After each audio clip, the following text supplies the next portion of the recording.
This is American Gothic, perhaps one of the most famous paintings in America. The artist, Grant Wood, grew up in Iowa, in the Cedar Rapids area. Grant Wood had a big influence on American art, helping popularize the regionalist style. He got the idea while studying in Europe. He came back and said, you know what, we have awesome things here. We should be painting rolling hills and haystacks and barns, and we should be painting our life, what we see around us. And so he began this movement, and the art colony was to teach artists how to paint what they saw and to paint from their own backyard. Grant Wood was at the height of his fame then, during the height of the Great Depression. That's when he and some friends started the Stone City Art Colony in 1932 to spread the regionalist style. More than 90 students attended that first summer of classes, paying $7.50 per week. One of those students was Isabel Scherer. Isabel was visiting Davenport's Municipal Art Gallery long before it became the Figge when she heard about the art colony. Even though Isabel earned only $15 a week as a receptionist in a doctor's office, she enrolled. It was huge for Isabel. I think it made Isabel who she was. Isabel was a woman whose artistic endeavors began early. One of her first art projects began on a family outing. She and her brother George busied themselves making sculptures with river mud. They took the clay home, they sculpted it into little figurines and stuffed it in tin cans, and Isabel's thought was, well, you have to fire clay to make it permanent, so they stuck it in the family furnace.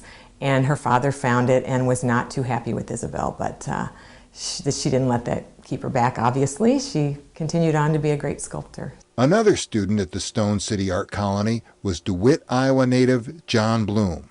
John, too, had begun creating art at a young age. He used to exhibit his artwork at the Iowa State Fair in Des Moines. And in 1932, he won first place in the art fair with a sculpture named The Wrestlers. And Grant Wood was the judge. So Grant Wood invited John Bloom to the art colony. But John didn't have enough money for tuition. Still, Grant Wood admired John's talent and wanted him there. He used to say that Grant Wood told him that he was a much better artist at painting people and drawing people than he was. So Grant Wood told John he could work as a groundskeeper and attend the art colony for free. That helped John's art and his love life, because that's where he met Isabel Scherer. Isabel was sculpting on the porch of the women's residence, and John had to sweep her shavings off the porch. He teased her that she was making quite a mess for him. Both John and Isabel fondly remembered their time at Stone City. It led to a life of art and eventually a life together. When the art colony ended, John and Grant Wood collaborated on several large murals as parts of government works projects. I think John liked everything about art. You could put a pencil in his hand and he would start sketching. With the murals completed, John came to Davenport, and he and Isabel were married. Their first home was the old Masonic Temple in downtown Davenport. It had a very large room that the two artists made into a studio, half for Isabel and half for John. Early on, John dreamed of making art a way of life. It wasn't very long after that I discovered you couldn't make a living at it.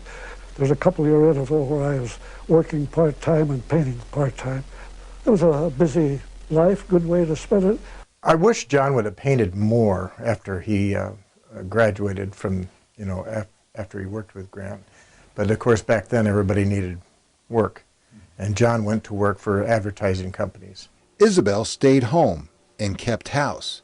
She also kept making art, giving art lessons, and by the 1950s, she was teaching art to a much wider audience with her TV show on WOC, Let's Make Believe. The first half of the show, she would tell a little story using little puppets and sculptures that she made and a little set that she painted. And the second half of the show, she would demonstrate an art lesson for the kids. For the Blooms, art was a way of seeing the world.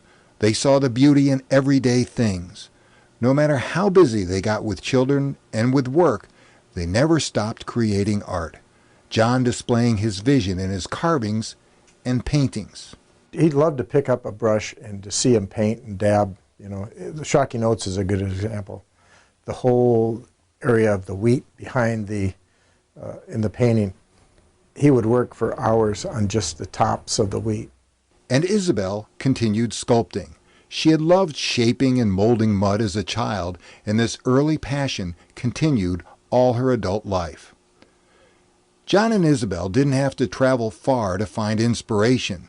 John would often go tromping through the woods to find a good block of wood to carve, or he'd take a walk along the river to study the boats, the water, and the people.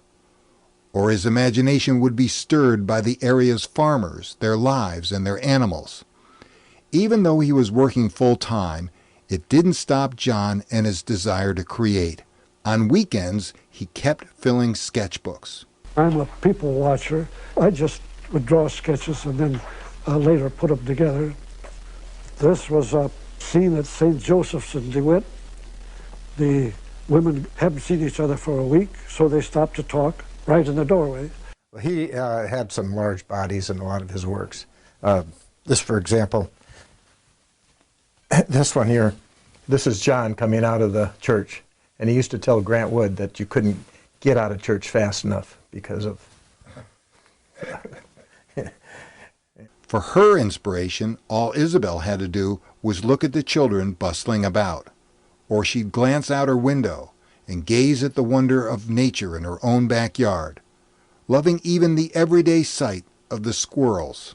She sculpted animals around her. She sculpted what she knew and what she saw. And John did the same.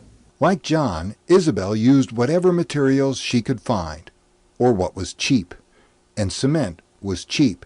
She didn't need expensive equipment or material to create her art. She would recycle everything. She could take windshield glass, break it up into little pieces, and melt it in the kiln, and they become little gems to use as eyes or ornamentation in her sculptures. Because Isabel made molds in which to cast the concrete, she had to keep her designs simple. That simplicity became the key to the beauty of Isabel's art. She was able to make simple, uncomplicated lines say so much. As she got older, Isabel sold her very successful art business because she wanted to get back to creating art, the side of her life she loved more than her business side. John and Isabel Bloom spent a lifetime seeing beauty in everyday things, in the life and the objects around them.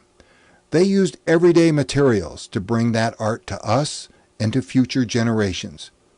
And even when they were busy as young parents and then way past retirement age, Isabel was still sculpting and John was still painting. They never lost their passion for creating art, a passion they developed when they were young and that lasted a lifetime.